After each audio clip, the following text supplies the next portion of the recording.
Hello to Fortopia and Happy New Year! Welcome to the year 2022, the year where we finally get 24Kevin Nintendo back on track.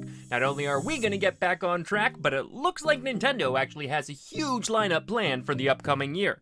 Some games might not be announced yet, and some might only have a tentative date that might be delayed, but there are some big heavy hitters coming out in 2022. Which ones am I most looking forward to? Well, I'm glad you asked, because I'm your host, 24Kevin, here for 24Kevin Nintendo, and these are my most anticipated games of 2022.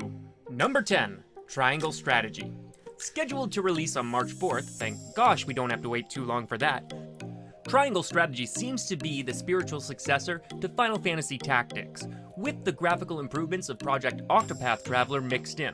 I am going to miss the project at the beginning of the name, but Triangle Strategy looks like a very interesting concept that could be developed further with multiple different storylines progressing, and I'm really excited to see if these actually result in different endings or somehow combine into the same ending at the end no matter what happens. Either way, I feel there's going to be multiple route runs a la Fire Emblem Three Houses, and I can't wait to dig into this game.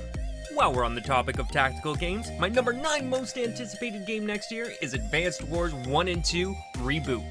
Now, I'm super excited for this as I never really got the chance to fully play through these games growing up. And I never got it on the Wii U, surprisingly enough, despite loving that virtual console. So finally getting the chance to play a true Advanced Wars game after all these years is a dream come true. Coming in at number 8 is a trilogy I have finally been waiting to complete. It is Bayonetta 3, announced many years ago. After initially being announced at the 2017 Game Awards, Bayonetta 3 finally got its full trailer and 2022 announcement date at the Nintendo Direct in September 2021. I have been waiting for this game for nearly 4 years, especially after replaying the first two again on the Nintendo Switch. I cannot wait to finally get to finish off this trilogy. What can I say? Bayonetta has the exact gameplay style that I love. Building up multiple combos, fast-paced action, big boss fights, it has everything, and really, I can't wait to play this next year. Please be out sooner rather than later. While we're on the topic of sequels, my number 7 most anticipated game is Teenage Mutant Ninja Turtles Shredder's Revenge. Truthfully, Teenage Mutant Ninja Turtles Turtles in Time was one of my favorite games of all time growing up. My friend and I would pop in Game Genie, get the infinite life code, and just go through every single level possible, eventually beating the game. Yes, we weren't very good, so we did anything we could to actually beat the game. Seriously, as a young Teenage Mutant Ninja Turtles fan, Turtles in Time was the quintessential game to play as any of the turtles and just beat up on all the enemies with plenty of little lore tidbits as you go through, which was a lot of fun, especially with some of the cameos and callbacks to previous movies and the show. So if it's anything like the original, this game is going to be an all-time classic for me. I guess we got another sequel next, as the number 6 most anticipated game for next year is Splatoon 3. Splatoon has been one of Nintendo's biggest sensations since the Wii U era, and people can't seem to get enough of the franchise, me being one of them. I'm actually shocked that they're releasing 2 different versions on the same console. But hey, I guess people want more content, and they want to give us more content, so I'm more than happy to accept it. Taking place in Splatsville, the player takes on the role of Agent 3 and his little buddy Small Fry, as chaos has taken over the world. How will this new agent appear to help the Squid Sisters Callie and Mari? Will Pearl and Marina make a return? Who's the bad guy in this game? Please be DJ Octavio once again, because I love his sick beats. I guess we'll have to wait for the rumored release date of in between May and August in order to find out. And that will take us into our top half, so coming in at number 5 is Kirby's Forgotten Land. One of the criticisms that longtime Kirby fans such as myself have had for the franchise is that it's just too easy. And that's kind of the point, is it is meant for an entry point for kids to learn how to play platformers. However, this open world concept introduces the possibility of having much more difficult puzzles in order to 100% the game, similar to what Mario Odyssey did, with some moons being so easy to find simply just walking over to them when you see them at points, with some challenges also being some of the most difficult collectibles to get in Mario history. I think if Kirby Forgotten Lands can find a nice balance between those two as well, it'll become an instant cult classic and arguably the best Kirby game ever made. I mean, as long as it has combining abilities similar to Crystal Shards, then it will be the greatest Kirby game ever made.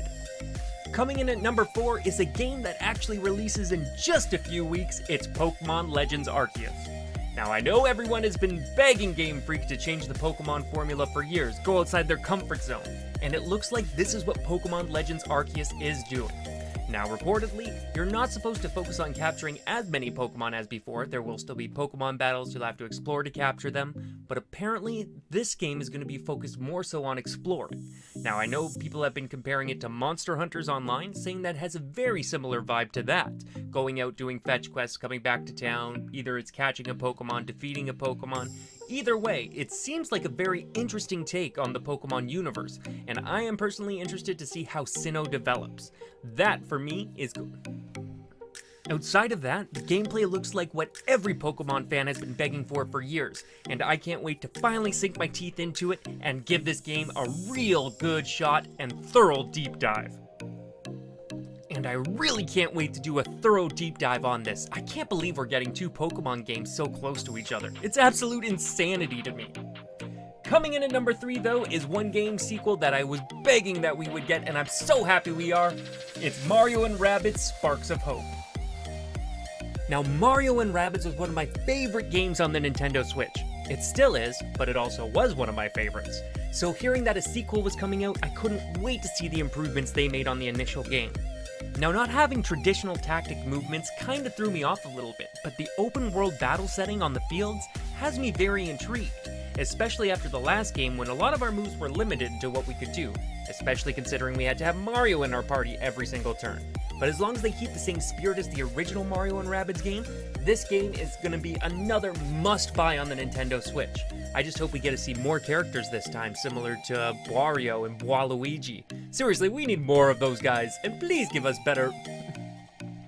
And hopefully we can get a big interesting lore dump on the Rabbids and Mario universe, because I'm always looking to get more information on that. Now, taking out the second spot might be surprising to a lot of you, but it's one of my most anticipated games for the Switch, and I've been following literally every little piece of news I can get about this game since it's been coming out. It's Sports Story. Seriously, Golf Story is one of the best indie games you can get on the Nintendo Switch. I love golf games personally, so I might be a little biased, but between the golf, the story, some of the extra side missions, this game was a hoot and a half. So when I saw Sports Story was announced, I was intrigued. And then to see that they're adding in tons of different sports, tennis, cricket, drone flying, I'm gonna assume there's gonna be more frisbee golf as well, hopefully. The possibilities are limitless, especially with some of these new missions they have set up. I am way too excited to finally get into this game. I'm just hoping it's a little bit longer. Otherwise, this game might have taken the top of my list if it wasn't for my #1 most anticipated game of 2022, The Legend of Zelda Breath of the Wild 2. Currently, it says it's slated on Nintendo's graphic for 2022, so I'm personally holding on hope that it is coming in 2022. With many people still dubbing Breath of the Wild as the best video game of all time, it's hard to believe Nintendo is going to want to push this title back any further, although I can understand if they want to make it perfect because, let's face it, after the anticipation of Breath of the Wild 1, Breath of the Wild 2 is going to have to live up to a very, very high standard, so I'm sure they want to make it as perfect as possible for that. As big as the anticipation of Breath of the Wild 1 was, Breath of the Wild 2 has literally shown us nothing except an opening cutscene and a few flashes of gameplay here and there. While Breath of the Wild 1 did keep us regularly updated up to its release date, Nintendo seems to want to keep this game as more of a mystery, and it's absolutely killing me! I'm just hoping that they're taking their time with it and making sure that it's the game that they think everyone will want and the game that they want to make, and I really hope they're not rushing it, because as we all know, cue the phrase, a delayed game is eventually good, but a rushed game is forever bad. And that's all the time we got for today's episode. Those are my most anticipated games of 2022. What do you guys think? Leave a comment down below and let me know what your most anticipated game of 2022 is and what your favorite game of 2021 was. I'm kind of curious to know that too. I'm gonna try and do a lot more regular uploads going forward, including some more Nintendo news updates. I know I've talked about this before, but I also have some new series I've been working on, including reviewing some old school Nintendo TV shows, and we're gonna be reviewing some old school games as well. I have another series prepared for that. Basically, I've been working hard over this last year. I haven't forgot about you guys. I know I only do reaction videos for the most part, but we got a lot planned for 2022. Everything's looking up all the way around. So if you guys have any questions, leave them below as well. Leave down suggestions of things you would like to see. We do have more lore videos, so don't you worry about that either. But for everyone here at 24Kevin, I'm your host, 24Kevin. I'll see you guys next time for our predictions video of 2022. Bye!